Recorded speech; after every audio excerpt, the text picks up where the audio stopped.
Hello, I'm Katerina Kostova, and I'm delighted that you're interested in learning more about the crossover patterns and what happens when they don't work so well, and what can we do to get them back to working well.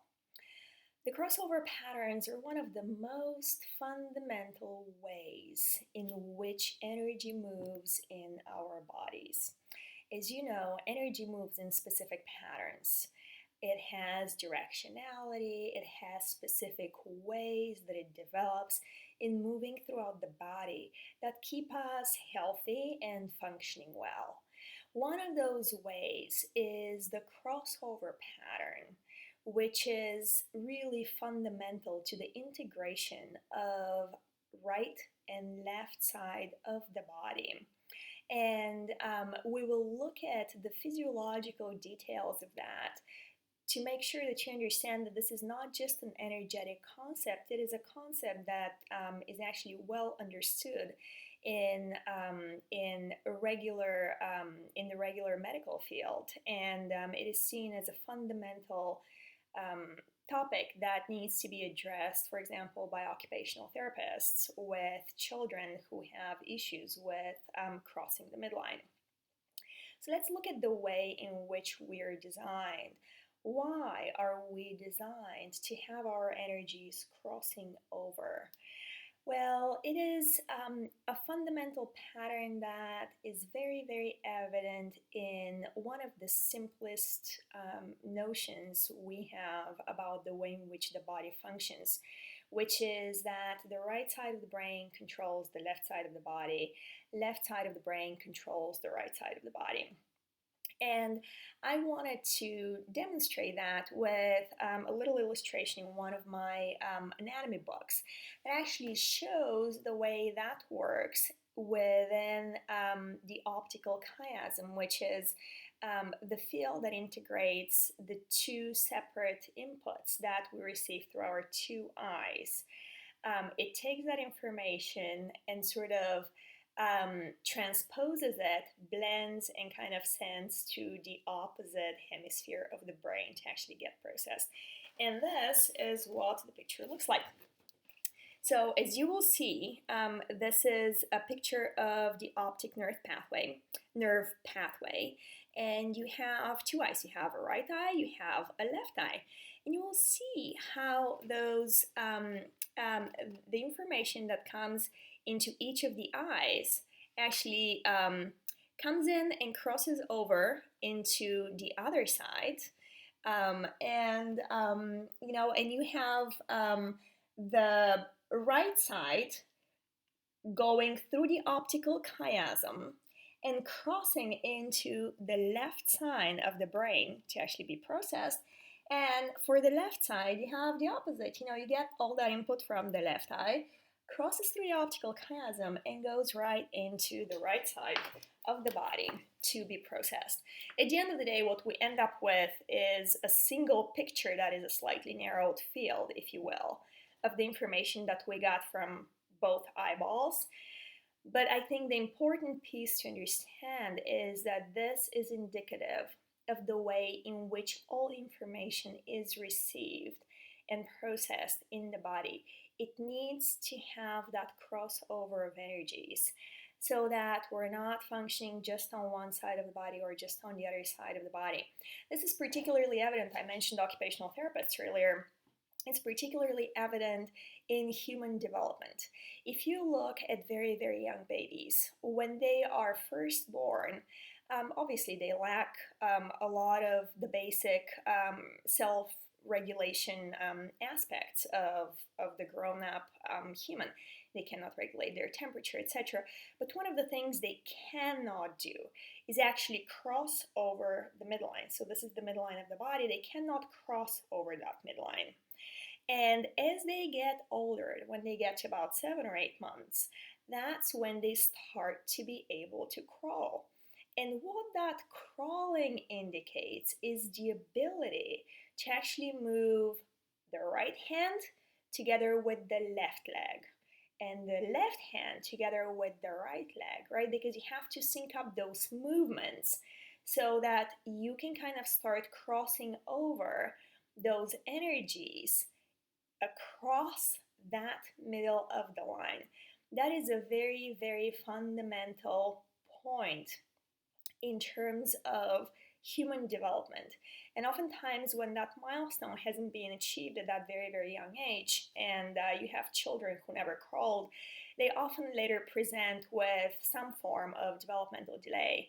So, it is very essential to establish those crossovers at the physical level. So they do not only exist in our structures and in the way in which we perceive information, they're also fundamental in terms of us being able to physically match crossing arm, crossing leg on either side of the body.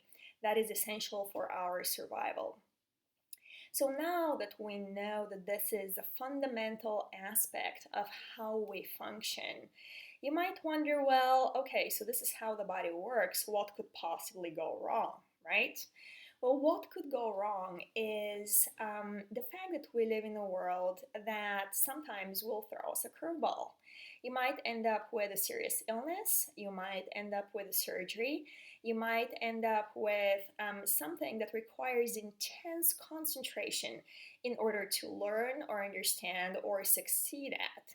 And those situations will force your body into running your energies instead of having them cross over like this, right? You've got your crossovers going like this and like this. Instead of crossing over, it will force your body to essentially run your energies in parallel. They're literally like parallel tracks.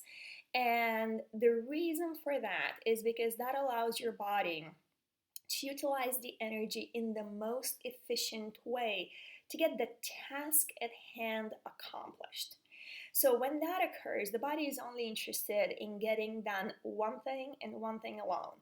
Whether that is getting you well or getting you to learn something, whatever that issue is, you're focused on one thing. So you cannot really multitask. Your body is forcing you down a single path.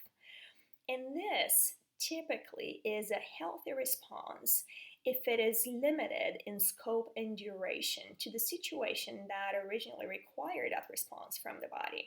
So let's say you have been sick and your body started running your energies in parallel to force you to rest and get the required relaxation that you needed in order to feel better and to get back on your feet. That is a good thing. Now, if that, however, stretches out for months or perhaps years, where long after you have recovered, your energies still continue to run in that parallel track, you might end up feeling like you never quite came back from that illness. Maybe you're healthy, but you don't feel vitality. You feel still somewhat exhausted. It's hard to get up in the mornings. It's hard to find excitement in things. It's hard to find inspiration. It's hard to find joy. Everything feels like there is a drag on it, and it's hard to get that stuff done.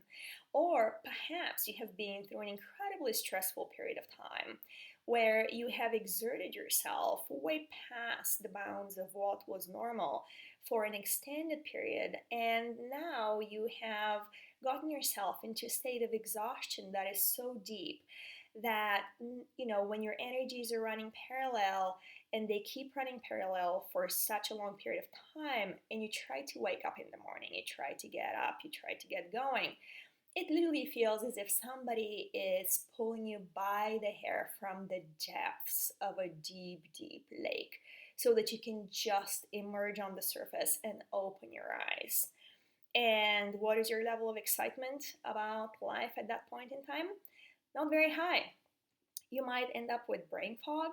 You might end up feeling just like you're not fully present. You cannot fully address everything. You might end up feeling like you're functioning at 50% capacity. And that is a feeling that is pretty common in our world. In fact, one thing that I often observe is that as people get older, as they age, their energies start to lose that ability to bounce back from, perhaps there was a moment in time when that parallel pattern was adaptive. And then that passed, and they were able to, when they were younger, bounce back more easily into that crossover pattern.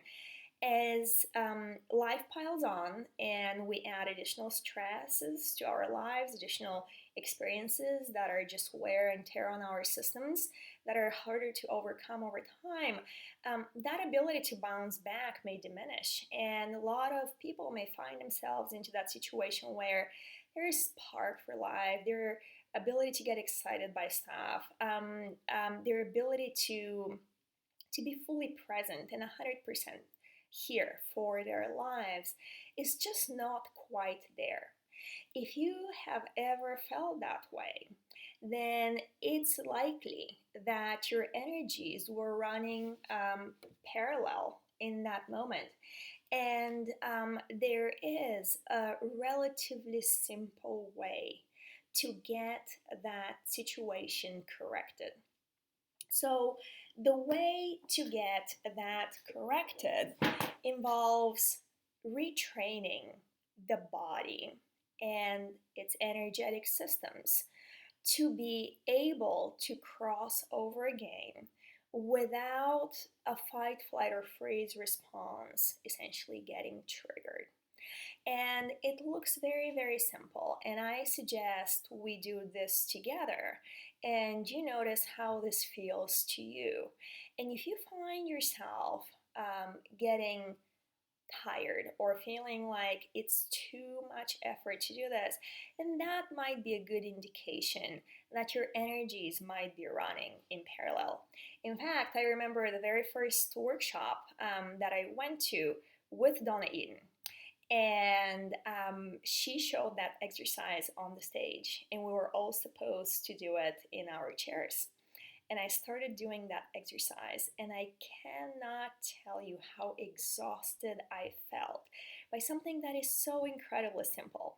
And it wasn't until I repeated this all the times that she walked us through it, which was, I believe, 4 times, that finally I felt like there was this fog that just lifted, and I was back to being present and being here. So if you're excited about this, let me show you what that exercise is. So what we're going to do is we're going to start with tapping, same arm, same leg. It's almost like a march, except we're going to do it on the same side. And we're going to repeat this 10 to 12 times. So we're going to tap right hand, right leg, left hand, left leg. We're just going to do this about 10 to 12 times. Now, you can do what I'm doing, which is stand up and do it standing up. You can do this while you're sitting down. And in fact, for all intents and purposes, you can do this while you're in bed and you're barely moving your hands and your foot, right, together at the same time, so that you can get the brain to signal that you're moving same side, right, on the right, same side on the left. Now, after we have done this 10 to 12 times, we're going to start crossing over. We're going to start telling the body, hey, do you remember when you used to be able to do this? Do you remember what it was like to be able to cross that midline and get those energies to talk to each other? And we will repeat this about 16 times. Crossing over, right side, left leg, left arm, right leg. And then we're gonna go back to exactly what we did. We're gonna start doing the same side again, and we're gonna repeat that cycle 4 times. So I am getting close to doing 10 to 12 on the same side. And now I'm going to start crossing over. And I'm going to continue to send my brain that signal that crossing over is what you used to know how to do. It's how you used to feel good. It's how you used to function at 100%. And this exhaustion that you have been feeling is not normal.